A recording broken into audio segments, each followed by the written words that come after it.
Perkenalkan, saya Retna Landari. Di sini saya akan menjelaskan tentang modul 3.4, yaitu tentang peningkatan perangkat keras komputer. Atau bisa disebut juga computer configuration. Oke, kita mulai saja. Pertama, perangkat komputer atau peningkatan perangkat keras pada komputer. Yaitu yang pertama ada upgrade motherboard, yaitu mengganti motherboard berarti mengganti pusat penghubung semua komponen. Upgrade ini biasanya dilakukan jika memakai CPU atau RAM baru, mendukung teknologi baru, memperbaiki kinerja sistem secara keseluruhan.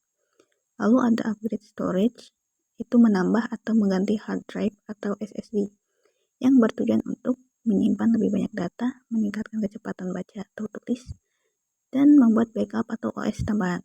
Lalu ada upgrade peripheral, yaitu seperti keyboard, mouse, dan USB device.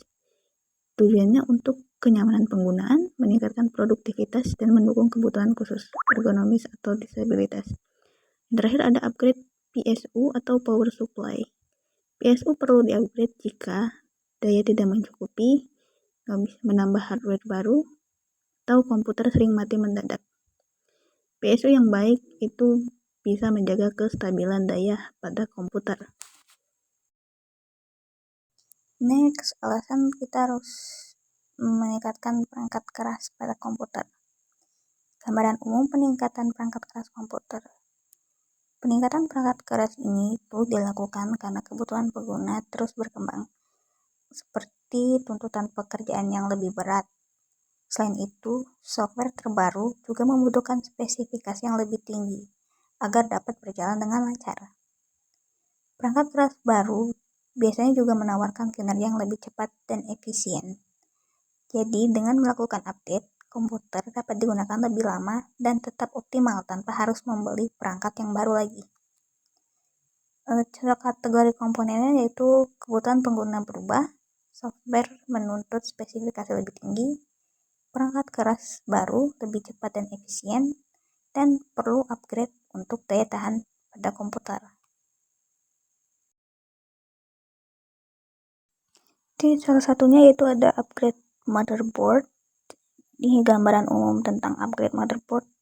Itu motherboard adalah pusat penghubung semua perangkat keras komputer. Saat motherboard di-upgrade, komponen lain seperti CPU, RAM, dan PSU juga harus sesuai. Selain itu, ukuran motherboard harus cocok dengan casingnya. Dan satu daya harus mampu menyuplai listrik yang cukup agar sistem dapat berjalan dengan stabil. Mengganti motherboard bukan sekadar mengganti papan utama, tapi juga berdampak pada komponen lain seperti CPU, RAM, heatsink, bahkan power supply. Jadi setiap upgrade motherboard harus diperhitungkan secara menyeluruh.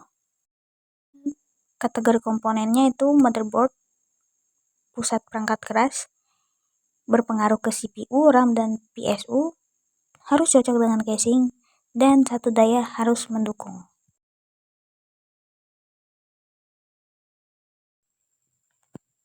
Selanjutnya, persiapan upgrade motherboard. Gambaran umum persiapan upgrade motherboard yaitu sebelum kita mengganti motherboard, CPU dan heatsink sebaiknya kita lepas dan kita pindahkan di luar casing agar proses pemasangannya jauh lebih mudah dan aman. Jangan lupa juga gunakan alas antistatis dan gelang antistatis, karena CPU itu sangat sensitif terhadap listrik statis yang dapat merusak komponen. Thermal paste lama harus dibersihkan juga agar tidak menghambat perpindahan panas. Setelah itu, oleskan thermal paste baru sebelum memasang kembali heatsinknya, supaya pendinginan CPU nanti tetap optimal dan mencegah adanya overheat. Next, langkah-langkah upgrade motherboard. Itu langkah-langkahnya itu pertama kita mencatat dan memotret semua posisi kabel agar nantinya saat pemasangan kembali itu tidak ada kesalahan. Kedua, lepaskan semua kabel yang terhubung ke motherboard dengan hati-hati.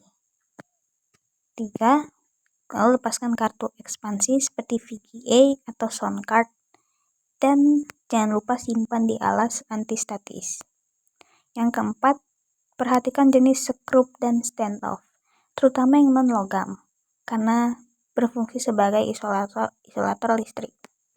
Yang kelima, lepaskan motherboard lama secara perlahan untuk menghindari kerusakan pada casing atau komponen lain. Dalam catatan, dokumentasi itu sangat penting. Gunakan kamera HP untuk foto posisi kabel. Perhatikan skrup non-logam karena berfungsi sebagai isolator. Dan kesalahan pada pemasangan itu bisa saja merusak motherboard.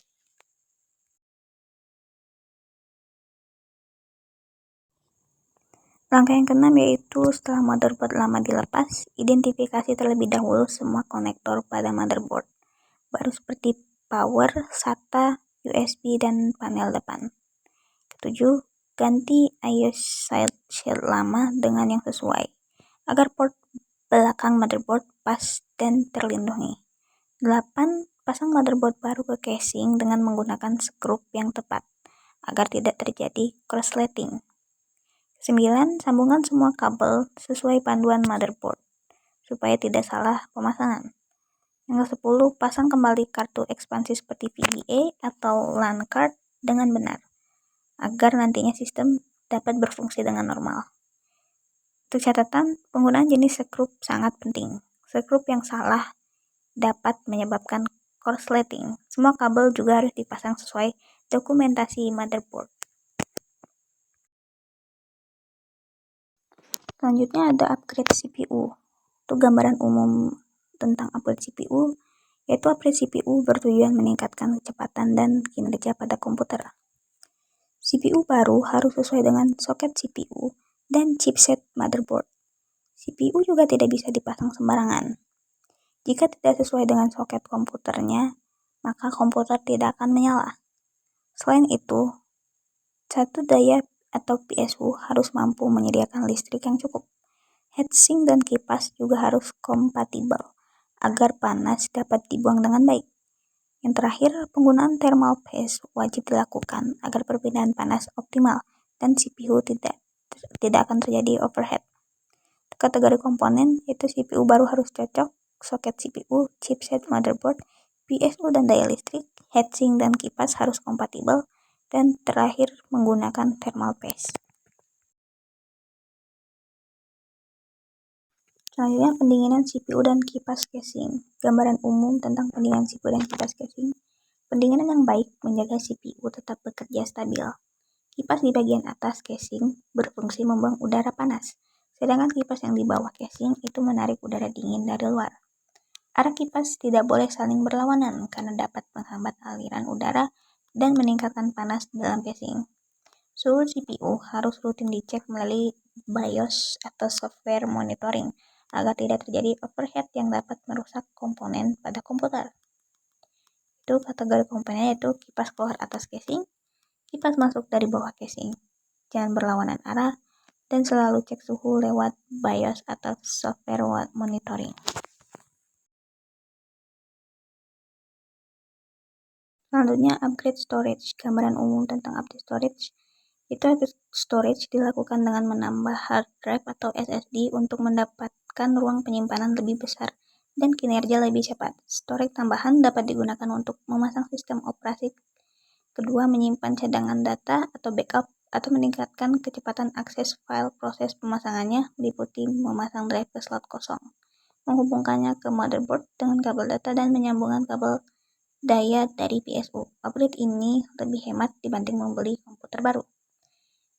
Itu menambah hard drive, tujuannya itu agar ruang lebih besar, sistem kedua, backup data, dan kecepatan lebih tinggi. Langkahnya itu memasang drive, kabel ke motherboard, dan pasang kabel daya. Lalu ada peripheral dan PSU. Gambaran umum peripheral dan PSU. Upgrade peripheral dilakukan untuk meningkatkan kenyamanan dan produktivitas kerja. Keyboard ergonomis membantu mencegah cedera. Mouse yang lebih baik dapat mempermudah pekerjaan, serta perangkat khusus mendukung pengguna disabilitas. Jika port USB tidak cukup, dapat menggunakan USB hub atau kartu USB tambahan. Upgrade PSU atau power supply unit sangat penting karena PSU menyuplai listrik ke seluruh komputer. Daya PSU harus dihitung menggunakan kalkulator watt agar sesuai dengan beban sistem. Jika daya kurang, komputer bisa mati mendadak atau rusak.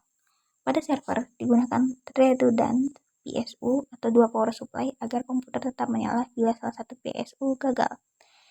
Untuk catatan, power supply adalah jantung listrik komputer. Jika daya kurang, komputer bisa mati tiba-tiba atau rusak. Server biasanya memakai dual PSU untuk keamanan. Terakhir yaitu lab riset hardware. Gambaran umumnya yaitu lab riset hardware bertujuan melatih siswa menganalisis spesifikasi komputer berdasarkan kebutuhan penggunanya. Fokusnya adalah menentukan komponen yang tepat agar komputer mampu menjalankan game-game berat dengan lancar.